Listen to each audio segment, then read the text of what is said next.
Doctor ortho Ayurvedic oil और capsule. अब दर्द भी घुटने टेकेगा।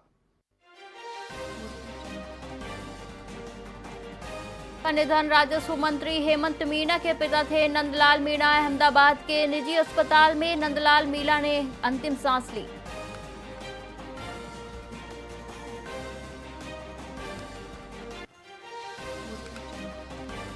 सीएम भजनलाल शर्मा ने कांग्रेस पर साधा निशाना। सीएम बोले, पहले टेलीफोन कनेक्शन सिफारिश या रिश्वत से मिलता था। कांग्रेस घोटालों ने देश को टेलीकॉम में पीछे धकेला।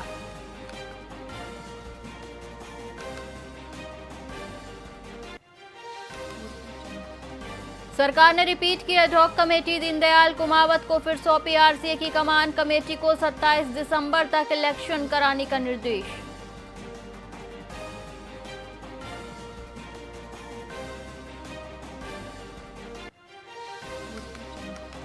राजस्थान के 5 जिलों में बारिश का अलर्ट। मौसम विभाग ने अगले 3 दिन बारिश का येलो अलर्ट जारी किया। राजस्थान में बदलते मौसम को लेकर सतर्कता जरूरी।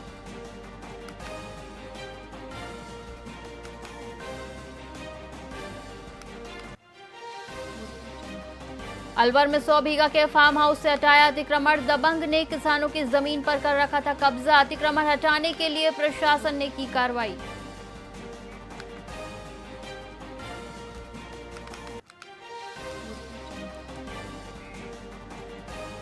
नमस्कार, आप देख रहे हैं वीआईपी न्यूज और मैं हूं आपके साथ एकता। और बुलेटिन की शुरुआत करेंगे खास खबर के साथ। विश्व पर्यटन दिवस पर पर्यटन विभाग और जिला प्रशासन ने पर्यटकों का गर्मजोशी से स्वागत किया।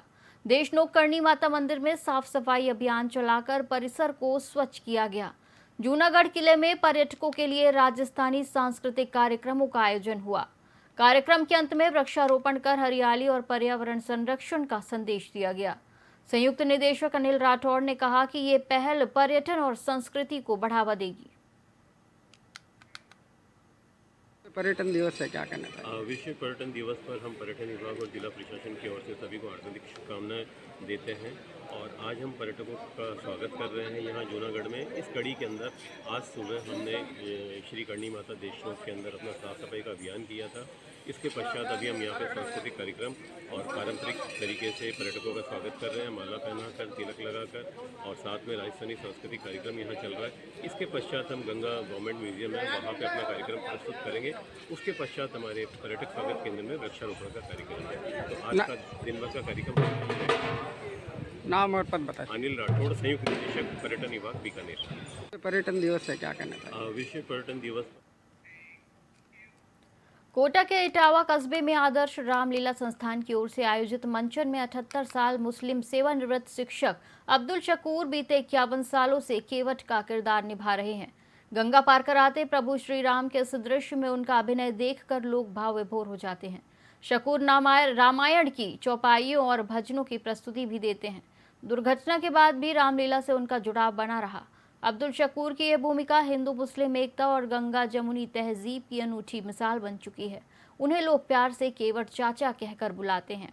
उनका संदेश है कि सभी धर्मों के लोग मिलजुल कर रहें और एक दूसरे के त्योहारों में भाग लें।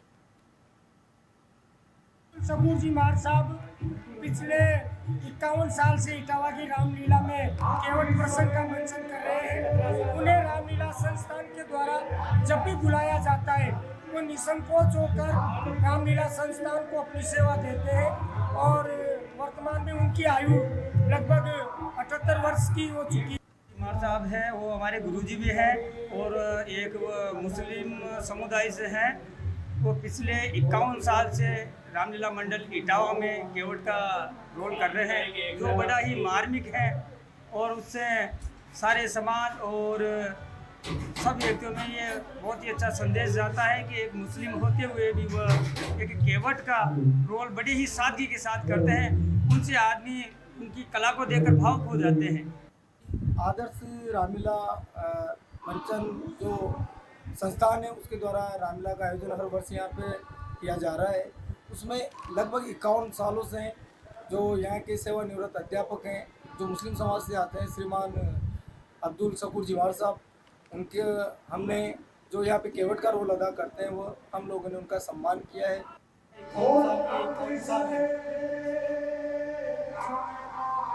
कर रहे हो?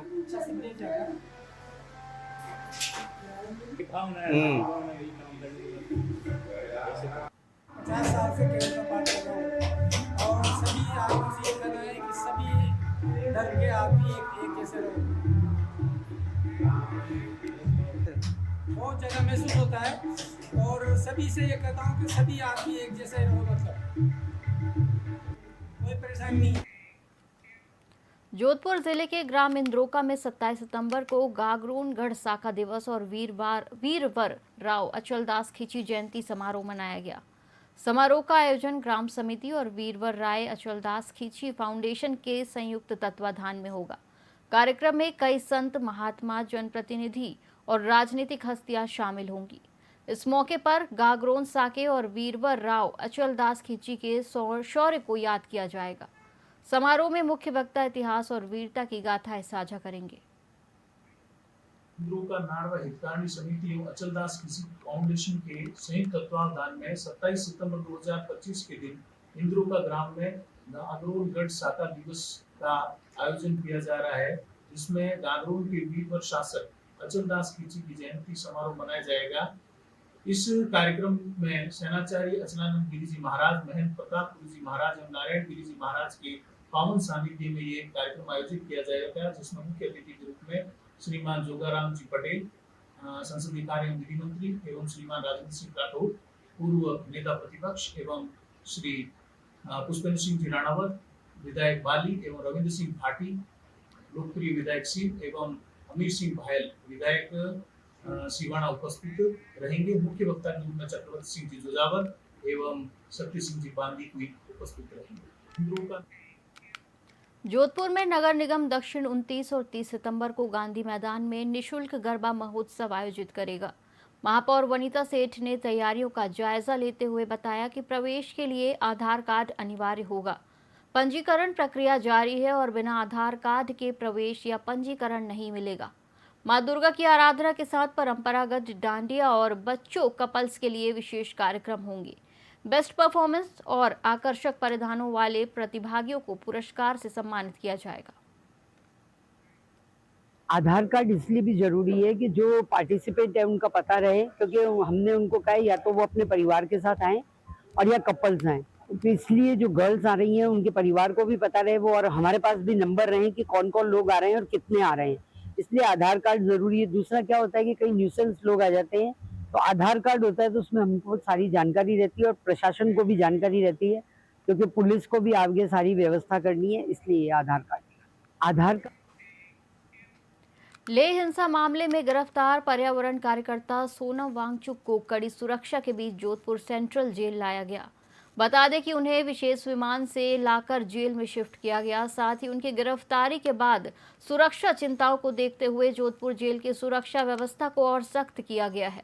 वांगचुक को लेकर पुलिस कमिश्नर खुद सुरक्षा व्यवस्था की मॉनिटरिंग करते नजर आए। लेह में हिंसक आंदोलन के बाद वांगचुक की गिरफ्तारी हुई थी। प्रदर्शन में कई लोगों की मौत और घायल होने की घटनाएं हुई थी।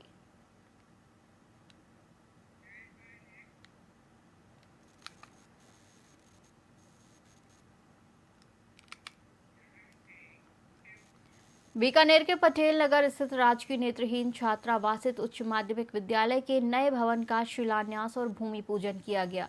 इस अवसर पर विधायक जेठानंद व्यास ने नापासर के मुंदड़ा परिवार द्वारा किए गए नवाचार की जमकर सराहना की।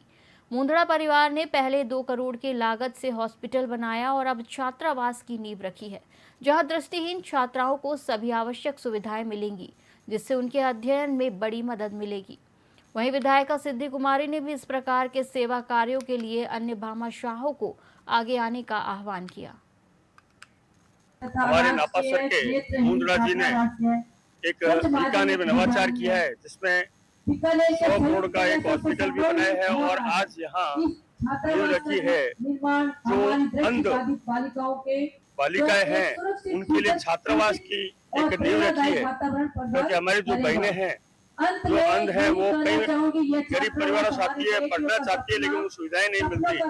उस तहत आज इस छात्रावास का नींव रखी और यहाँ उन बहनों को पूरी सुविधाएं मिलेगी और वो अपने, क्योंकि भगवान ने उसको इससे वंचित रखा है दृष्टि से, लेकिन यह जो भगवान ने जिनको बहुत कुछ धन दिया है वो इसमें सहयोग करके और उनके इस असुविधा में सुविधा में बदल दे, इस प्रकार का ये छात्रावास बनके और उनको पूरा सहयोग मिलेगा अध्ययन करने में।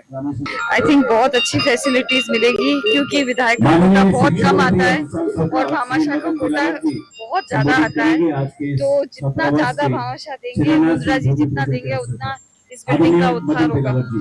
हमारे नापा सर के मुंद्रा। इस बुलेटिन में फिलहाल इतना ही। आप देखते रहिए VIP न्यूज। नमस्कार।